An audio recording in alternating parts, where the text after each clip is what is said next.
What's up, my illuminated family? Today we're going to talk about friends, how to get them, how to maintain them, and certain things to look for when dealing with people. The first thing you're going to do, first thing we're going to find out is that in order for you to get a friend, you got to show yourself friendly. Proverbs 18:24.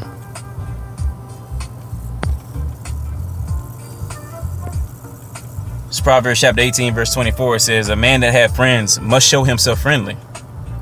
And there's a friend that sticketh closer than a brother." So showing you right here that if you got a friend that's real close to you, he might even be closer than your own family members. The people that have your blood running through their veins. Okay? But in order for you to get that friend, you gotta, according to verse 24, you gotta show yourself friendly. Can't do a whole bunch of wickedness and expect somebody to like you, much less be your friend. And next thing you got to do when dealing with people, for friends, you got to go to Ecclesiastes chapter 6, verse 5.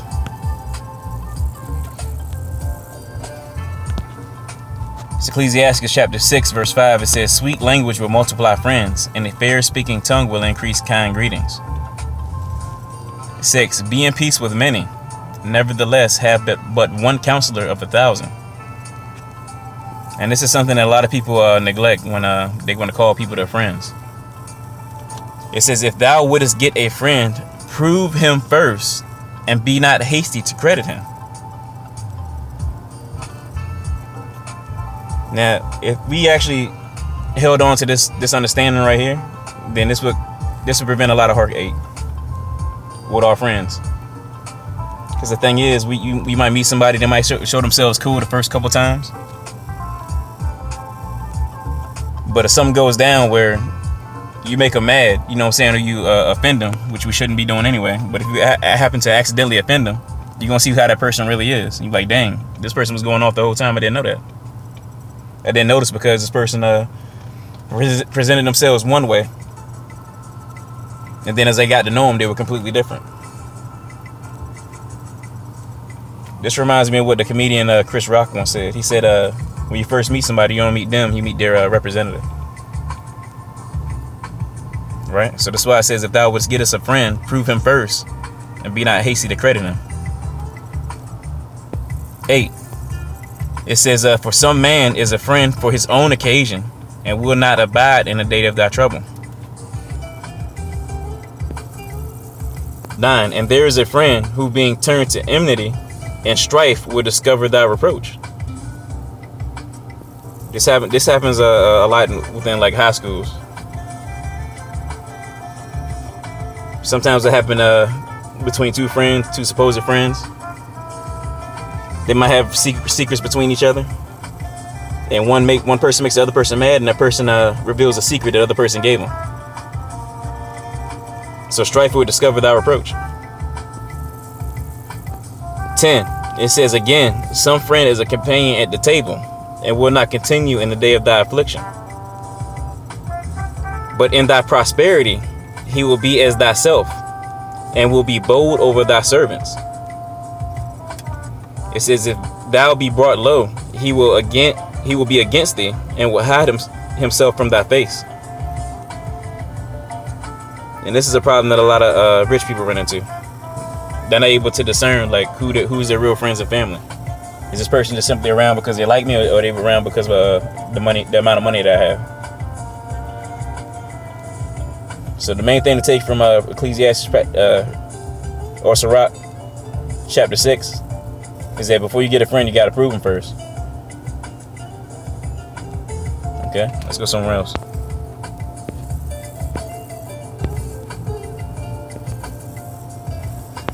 Psalm 41, verse 9. This is what David wrote. Psalms chapter 41, verse 9. It says, "Yeah, mine own familiar friend, in whom I trusted, which did eat of my bread, hath lifted up his heel against me." So you always got to be mindful of that. There's going to be some people out there that you trust that will turn against you. This happened in King David's day. It happens in ours also. And why is that? Let's go to Proverbs chapter 14, verse 20.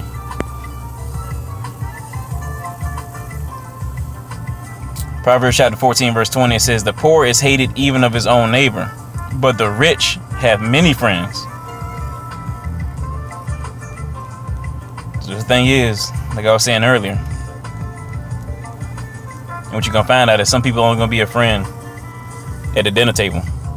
As long as you're able to provide for them or provide something to them, then they'll be a friend. But as soon as that stops, then you're going to lose that friend.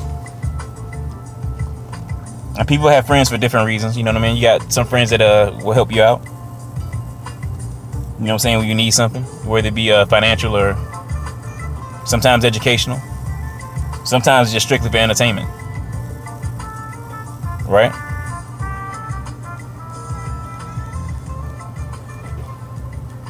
But the thing is, a good friend is he's going to be able to provide counsel to you. And for that, we're going to go to Proverbs 27, verse 9. It says, ointment and perfume rejoice the heart, and so doth the sweetness of a man's friend by hearty counsel. It's always good to have somebody that you can turn around and lean on when you're going through some kind of trouble. You being that person, you being that shoulder that somebody can lean on, that's you showing yourself a good friend. You might have somebody that's out there that's only interested in hearing about the good that's happening to you, and kind of like turn a blind eye to the bad stuff that's happening to you. Or we'll try to make it like the things that you're going through are your fault.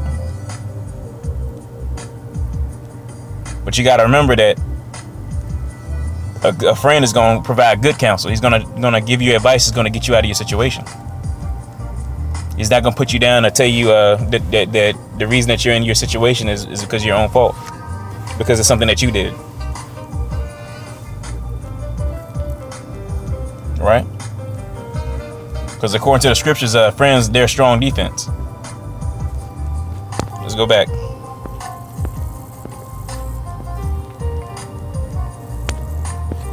Let's go to Sirach, aka Ecclesiasticus. Let's go back to the 6th chapter, the 13th verse.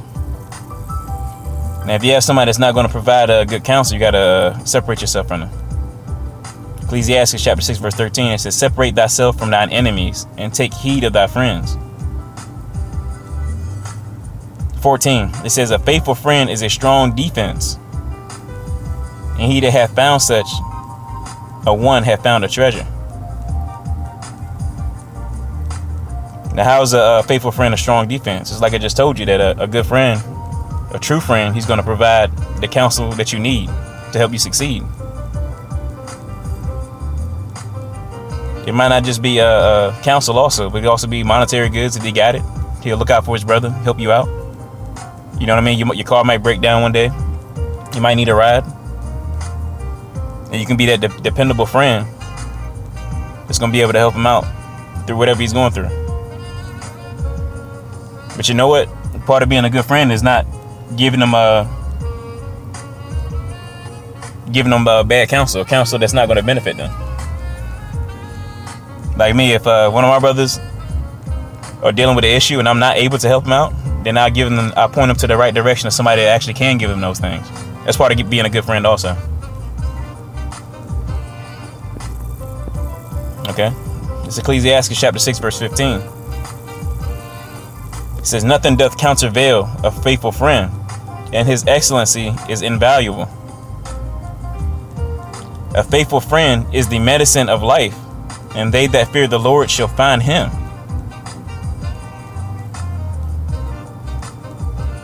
And the thing is, it's showing you right there, but not everybody's going to have a faithful friend. But it says right there, it says, they that fear the Lord will find him. And there's a reason behind that. 17, it says, whoso feareth the Lord shall direct his friendship aright. For as he is, so shall his neighbor be also. The thing is, if you're righteous, you're gonna give a righteous man his reward. You help your friend out, he's gonna help you out. Right? Now I want to give you an example of in the book of Job, of Job not receiving the best advice from his friends, and the Most High got with Job for that. Okay. Well, I'm sorry, he got with Job's friends for that, and Job actually had to be an intercessor for his friends at that point, as directed by the Most High. It's Job, it's the last chapter of the book. Start at we'll start at 1. Job 42:1. It says, Then Job answered the Lord and said, I know that thou canst do everything, and that no thought can be withholden from thee. Who is he that hideth counsel without knowledge? Therefore have I uttered that I understood not, things too wonderful for me, which I knew not. Hear, I beseech thee, and I will speak. I will demand of thee, and declare thou unto me. I have heard of thee by the hearing of the ear, but now mine eye seeth thee. Wherefore I abhor myself, and repent in the dust and ashes. And there it is. And it was so, that after the Lord had spoken these words unto Job, the Lord said to Eliphaz the Temanite, My wrath is kindled against thee, and against thy 2 friends, for ye have not spoken of me the thing that is right, as my servant Job hath. Now part of the problem was Job's friends, they were saying the reason that these calamities were coming upon him was because he was a sinful man. So the Most High was dealing with Job the way he was dealing with him because of some secret sin that he had. But that wasn't the case. It was just a test of faith. Job 42:8. It says, Therefore take unto you now 7 bullocks and 7 rams, and go to my servant Job, and offer up for yourselves a burnt offering, and my servant Job shall pray for you. For him will I accept, lest I deal with you after your folly, and that ye have not spoken of me the thing which is right, like my servant Job. Now we just read in Sirach, the 6th chapter, that a faithful friend is a strong defense. So the Most High was getting ready to take out Job's friends because they were trying to say that Job was the one that was sinning when he won't. According to the Most High, was perfect and upright and eschewed evil. So the strong defense for Job's friends was Job himself. 9. So Eliphaz the Temanite, and Bildad the Shuhite, and Zophar the Naamathite went and did according as the Lord commanded them. The Lord also accepted Job. 10. And the Lord turned the captivity of Job when he prayed for his friends. Also the Lord gave Job twice as much as he had before. Now I want to get one more scripture.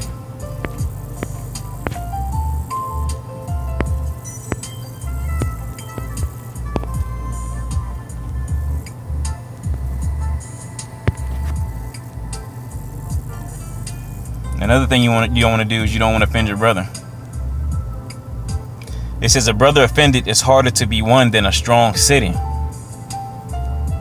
And that's a heavy statement. A brother offended is harder to be won than a strong city. And their contentions are like the bars of a castle. Okay. And this was just a short lesson, y'all, but I want to recap real quick on the things that we learned today. We got to learn that in order for you to get a friend, first of all, you got to show yourself friendly. And when you do get the friend, that friend's got to be proven first. Okay. You also got to be aware that even if you have a friend and he's been there with you for a long time, that he may have the potential to turn against you. So don't expect everybody that you call a friend to stay your friend. That's not how that works. And also, riches will multiply many friends, but Many friends is not always good for you. And also, friends will provide good counsel, like we just read in Job 42. The next thing is we went over how faithful friends are a strong defense, and also we went how talked about how if you offend a brother, that it's harder to get him back to you, and to get harder to get him to be your friend again than it is to take over a city. These are just some basic principles, y'all, that we can use every day. Shalom.